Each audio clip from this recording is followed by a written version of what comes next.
I'm an historian and also an organizer in the American labor movement. I've been doing that for about 20 years, trying to build unions around the country. As this chart will show, I've been incredibly successful in this endeavor.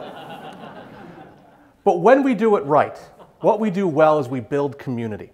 And that's what I want to talk about tonight. I want to talk about how we can move past fake news and embrace civility. I want to talk about how we can find ourselves some hope in a divided world. I want to talk how we can make things better. And one of the things that I think is facing us today as a challenge is a decline in mediating civic institutions. Let me say a little bit what I mean about that. To be ridiculously simplistic, the world as it is and the world as we see it aren't the same thing, right? We look at the world through lenses, through mediums that filter what is to get where we are. And these mediums, and of course you know the Latin plural of medium is media, are no longer serving a shared civic purpose like they used to. They are no longer serving a shared civic purpose that in most of human history we've been able to rely on. If we can go back in time, for example, in the Middle Ages, talking about the church, the Pope and kings in the Middle Ages and Middle Ages Europe used to battle over who got to appoint the priests, because the priest stood up in front of the congregation and told you how to understand the world. Think of the power of that. In the Civil War, Abraham Lincoln, who's everybody's favorite president, and rightly so, nonetheless had to shut down 300 different newspapers because they weren't mediating the story of the Civil War in a manner that benefited national unity. In Vietnam, after the Tet Offensive, Lyndon Johnson was heard to say, "If I've lost Walter Cronkite, I've lost America." I'd ask you for a moment, is there anyone in America today who has that kind of stature, where a president would say, "If I've lost this person, I've lost America"? I don't think there is. I don't think there is anymore. And when President Obama stepped down from office, he said he wanted to see the press curate the news more. And this is what he was talking about. And I appreciate the sentiment, but I say good riddance. I say good riddance. We are in a democratic society. We are individuals. We should not be looking for hierarchies. We should not be looking for more Cronkites. We should not care whether or not we're all sitting down at the same time in front of the same television sets to figure out who shot JR. We are better than that as a society. And what we want to do, if we want to communicate with each other through each other's eyes, is fall back on the oldest means of communicating that we have, the oldest means of creating mediating civic institutions: conversation. And the challenge here is that conversation, as you and I practice it, is not well suited for this purpose. We've lost track of the art of conversation in many ways. But it is possible to do things differently. It is possible to make conversation itself a civic institution. We in the labor movement do this, and this is why I'm going to draw upon my experience as a labor organizer to talk with you about how we use conversation to build institutions. Now, some of my colleagues call it an individual meeting or a one-on-one. I like the term organizing conversation. An organizing conversation is what I do when I knock on someone's door to ask them if they want to join a union. It's what I do if someone is a leader in an organization. I want to ask them to step up.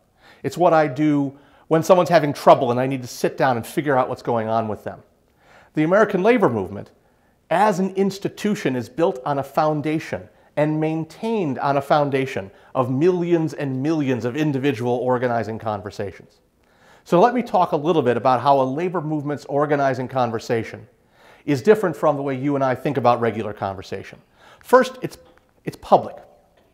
And I don't mean by that we're airing dirty laundry or sharing secrets.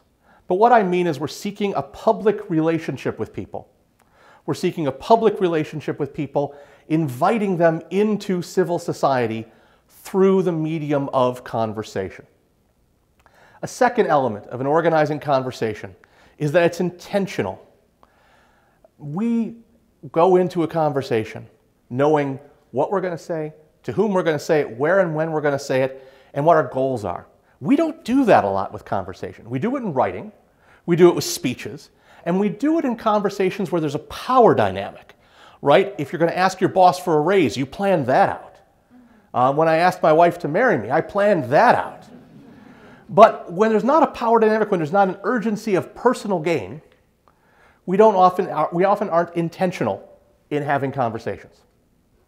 A third element of an organizing conversation is that it involves exploration without argument. As everybody knows, argument is the death trap of conversation.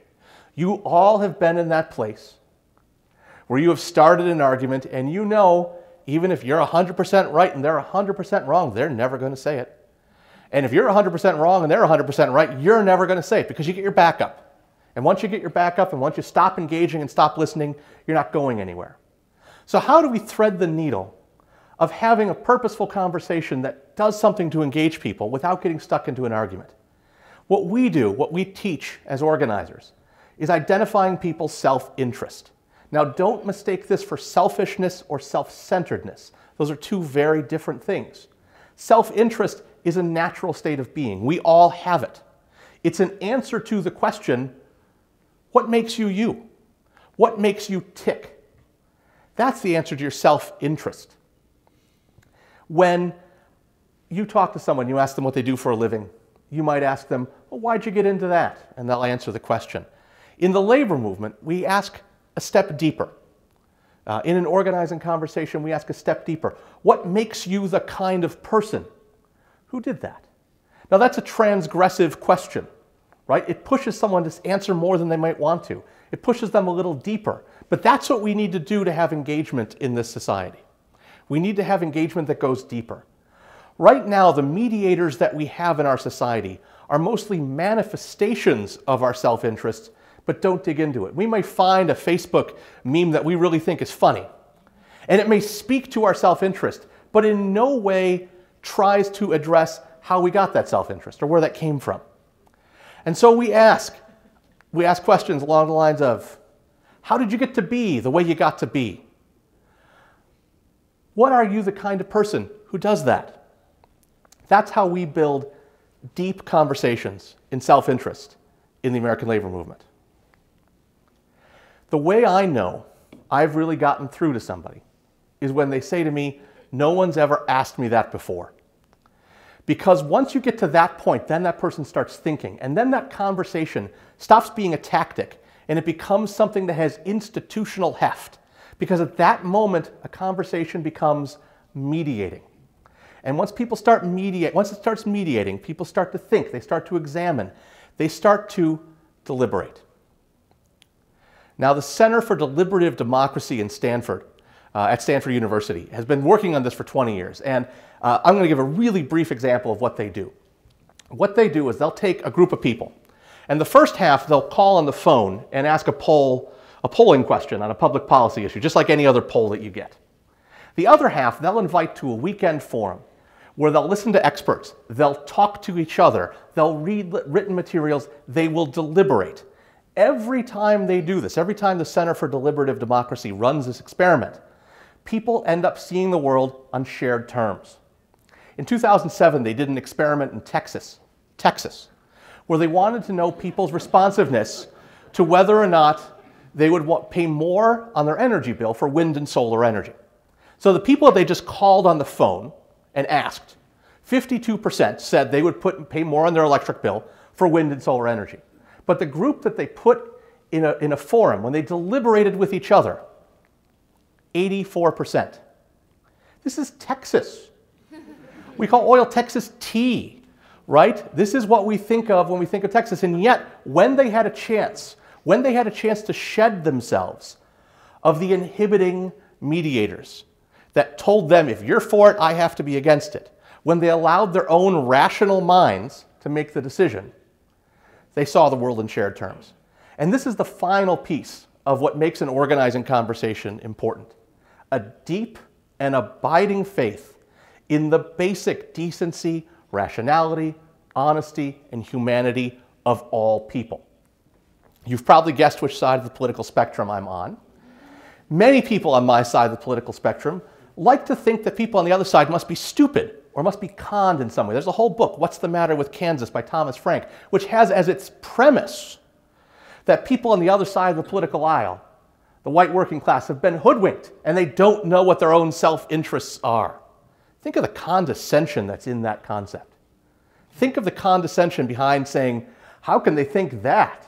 Instead of thinking, how can they think that? And asking that question and allowing them to deliberate. Nothing in human history has ever happened without purposeful, mediating conversation. Malcolm Gladwell writes of the 4 young men, really boys, who led the first lunch counter sit-in Greensboro, North Carolina in 1960. These were 4 friends. They lived near each other in college dorm rooms. They spent months talking with each other about this. They shared every interest they had with each other. We worked on it together, they deliberated together, they talked together, and then they joined their self-interest in a civic-minded act of civil disobedience. Conversation, deliberation, action.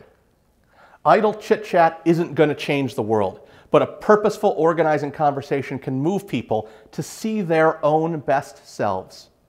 I encourage you to go out and practice this and help other people see the best selves they can be and build a better society. Thank you.